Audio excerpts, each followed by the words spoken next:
ఒక ఊరిలో ఒక రైతు ఉండేవాడు. అతను చాలా పేదవాడు. ఎప్పుడూ తన కష్టాలను తలుచుకుని బాధపడుతూ ఉండేవాడు. ఒకరోజు రైతు పొలం దున్నుతూ దేవుడా, నా కష్టాలను తీర్చే మార్గం చూపవా అని ప్రార్థన చేశాడు.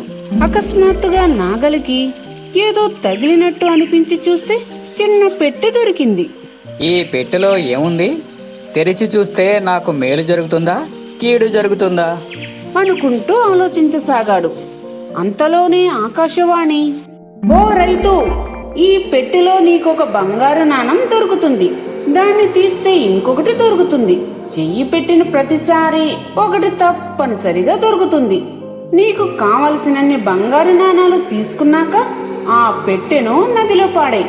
అయితే ఒకటి గుర్తుపెట్టుకో, పెట్టెను నదిలో పడేశాక మాత్రమే నువ్వు డబ్బును ఖర్చు చెయ్యాలి. అలా కాక మధ్యలో ఖర్చు చేస్తే నువ్వు తీసిన డబ్బు మొత్తం మాయమైపోతుంది అని చెప్పింది. ఆహా, ఏమి నా అదృష్టం! ఈ బంగారు నాణాలతో నా కష్టాలు తీరిపోయినట్టే. నాకు, నా పిల్లలకు, వాళ్ళ పిల్లలకు, వాళ్ళ పిల్లలకు తరతరాలు తిన్నా తరగనంత సంపాదించుకుంటాను అనుకుని ఆనందంతో గంతులు వేసుకుంటూ ఆ పెట్టెను తీసుకుని ఇంటికి వెళ్ళాడు రైతు. ఆ రాత్రంతా పెట్టెలో నుంచి బంగారు నాణాలు తీసి ఒక పెద్ద సంచి నింపాడు. ఆ మర్నాడు కూడా తిండి నిద్ర మానేసి మరి నాణాలు తీసి మరో పెద్ద గోనె సంచి నింపాడు.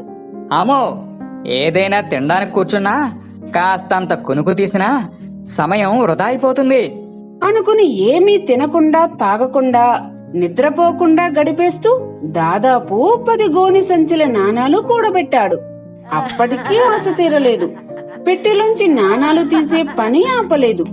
తన అత్యాశకు ఫలితంగా బాగా నీరసించిపోయాడు. చివరకు అతను మరణించాడు. ఈ కథ ద్వారా మనం తెలుసుకోవలసిన నీతి ఏమిటంటే, ఆశ మనకు ఎంత మేలు చేస్తే అత్యాశ అంత చెడు చేస్తుంది. ఒక అడవిలో చెట్టు మీద ఒక పిచ్చుకల జంట కాపురం ఉండేది. ఏమోయ్, రేపు పండగ కదా, ఎప్పుడు వండే వంటలే కాకుండా ఏదైనా స్పెషల్ ఐటెం చేయకూడదు అన్నది మగ పిచ్చుక. అబ్బో ఆశ, అబ్బాయి గారికి ఉన్నట్టుండి నాలుక వెరైటీ వైపు మళ్ళిందేమిటో. సరే, ఏం చేయమంటారో చెప్పండి అన్నది ఆడపిచ్చుక. ఒక తల్లి తన కూతురికి పాయసం వండుతూ దాని రుచి ఎంతో అమోఘంగా ఉంటుందని, అంత రుచిగా ఉండే స్వీటు మరొకటి లేదని దాని గురించి వర్ణించి చెప్పడం నా చెవిన పడింది. నాకు ఆ రుచికరమైన పాయసం తినాలని ఉంది. చేసి పెడతావా అని అడిగింది మగ పిచ్చుక. సరే, బజారుకెళ్ళి బియ్యం, పంచదార, పాలు తీసుకురండి. మీకు నచ్చే విధంగా చేసి పెడతాను అన్నది ఆడపిచ్చుక. ఆ మాట వినగానే మగ పిచ్చుక ఆనందంతో తుర్రున ఎగిరిపోయింది. బజార్లో పాయసానికి కావలసిన సరుకులు కొనుక్కుని తెచ్చింది. పండుగ నాడు పాయసం చేయడం మొదలు పెట్టింది ఆడపిచ్చుక. మగ పిచ్చుక హాయిగా ఒక చోట కూర్చుని పాయసం ఎప్పుడు తయారవుతుందో ఏంటో, నాలుక పీకేస్తోంది. ఏమేవ్, తొందరగా రెడీ చేసేయ్ అని కంగారు పెట్టడం స్టార్ట్ చేసింది. ఆడపిచ్చుక పొయ్యి అంటించి గిన్నెలో నీళ్లు, బియ్యం పోసి ఉడకబెట్టింది. బియ్యం ఉడకాలంటే సమయం పడుతుంది కదా. కానీ మగ పిచ్చుకకు తినాలని ఆతృత ఎక్కువై ఏమోయ్, పాయసం తయారైందా? ఇంకా లేట్ ఏంటే అని అడిగింది. అబ్బబ్బబ్బా, అంత తొందర అయితే ఎలా? బియ్యం ఉడకలేదు, ఆగండి అని చెప్పింది ఆడపిచ్చుక. కాసేపు ఆగి ఓర్రే, ఇంకా అవలేదా అని మళ్ళీ అడిగింది మగ పిచ్చుక. ఇప్పుడే పంచదార, పాలు కలిపాను, ఇంకొంచెం ఉడకాలి, వెయిట్ వెయిట్ అని అన్నది ఆడపిచ్చుక. చివరకు పాయసం అయితే తయారయ్యింది. అబ్బా, అడవంతా పాయసం వాసనతో గుమ్మగుమ్మలాడిపోతుంది. కొంతసేపటికి అంతా ఇక్కడ వాలిపోయినా వాలిపోతారు. ఈలోగానే కాని చేయాలి అనుకుని మగ పిచ్చుక ఏమేవ్, పాయసం అయ్యిందా లేదా అని గట్టిగా అరిచింది. ఆ వెంటనే ఆడపిచ్చుక అయ్యింది, కానీ అని మాట పూర్తి చేయకముందే అది వేగంగా ఎగురుకుంటూ వచ్చి పాయసంలో మూతి పెట్టింది. ఇంకేముంది, అది అసలే వేడివేడిగా పొగలు కక్కుతూ ఉందేమో, దాని మూతి కాలింది. ఆ పిచ్చుక చేసిన రచ్చకి పాయసం అంతా కింద పడిపోయింది. అయ్యింది, కానీ చల్లారాలి అని నేను మాట పూర్తి చేయకముందే తినబోయి ఎంత పని చేశావు? అన్నది ఆడపిచ్చుక. మగ పిచ్చుక గిన్నెలో మిగిలిన ఆ ఒక్క చుక్క పాయసాన్ని చల్లారాక రుచి చూసింది. అబ్బా, ఎంతో రుచిగా ఉంది.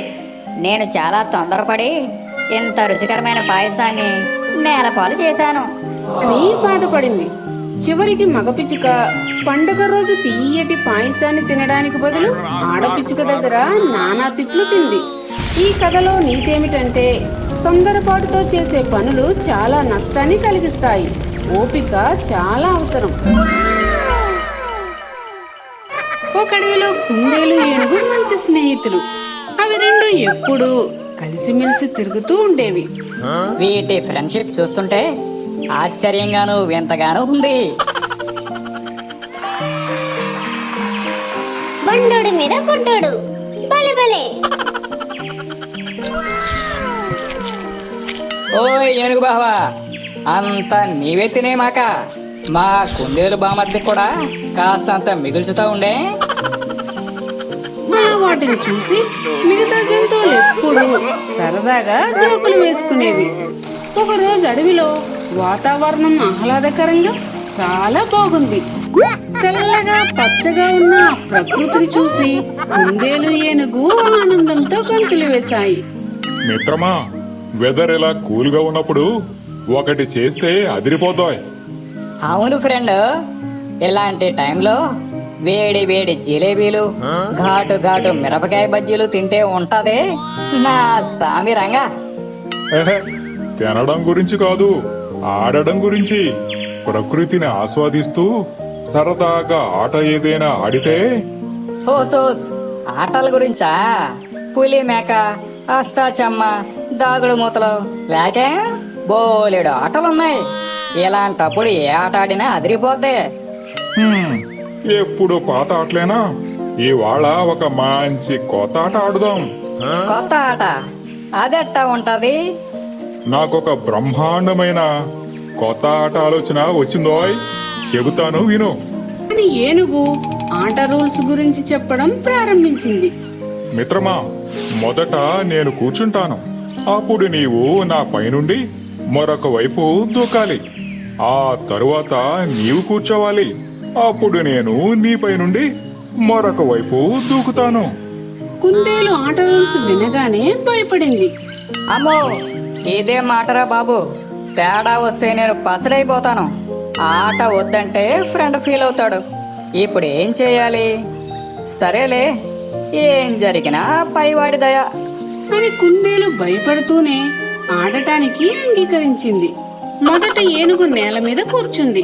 కుందేలు పరిగెత్తుకుంటూ వచ్చి ఏనుగు పైనుండే మరొక వైపు తాకకుండా దూకింది. తరువాత ఏనుగు ఆడాల్సిన సమయం వచ్చింది. కుందేలు కూర్చుంది కానీ ఒకవేళ ఫ్రెండ్ పట్టు తప్పి నా పైన పడితే నేను పైకి పోతాను. నాకు నిప్పు, నా ఫోటోకి రిప్పు అని భయపడుతూ బాధగా అనుకుంది. ఏనుగు దూరం నుండి పరిగెత్తుకుంటూ రాసాగింది. అంత భారీగా ఉన్న ఏనుగు పరిగెత్తడం వల్ల నేల కంపించింది. అంతేకాకుండా దగ్గరలో ఉన్న కొన్ని చెట్లు శబ్దాలు చేసుకుంటూ నేల కూలాయి. ఆ శబ్దాలు విన్న ఏనుగుకి మొదట ఏమీ అర్థం కాలేదు. తరువాత చెట్లు కూలిపోయి ఉండటం చూసి ఏదో జరగబోతుందని భయపడింది. అరుచుకుంటూ అక్కడి నుండి పారిపోయింది. అమ్మయ్యా, ప్రకృతి స్పీడ్ బ్రేకర్ వేయడం వల్ల నేను బ్రతికి బట్టకట్టాను. లేకపోతే పెద్ద పెద్ద చెట్లే నేలకూలాయి. పిల్ల బచ్చాగాన్ని నేనెంత. ఫ్రెండ్స్, మీకు విషయం చెప్తాను, గుర్తుపెట్టుకోండి. ప్రతి ఒక్కరికి నిజమైన స్నేహితుడు ఉండడం మంచిదే. కానీ స్నేహితుడితో హాని కలిగించే ఆటలు, మరీ ముఖ్యంగా ఇలాంటి కొత్త చెత్త ఆటలు ఎప్పుడూ ఆడకండి. ఇక నేను జంపు అని కుందేలు మరోవైపుకి వేగంగా పరుగు తీసింది. ఫ్రెండ్స్, ఈ వీడియో మీకు నచ్చినట్లయితే లైక్ చేయండి, మీ ఫ్రెండ్స్ కు షేర్ చేయండి, తప్పనిసరిగా కామెంట్ చేయండి. అలాగే మా ఛానల్ సబ్స్క్రైబ్ చేసుకుని మాకు సపోర్ట్ చేయండి.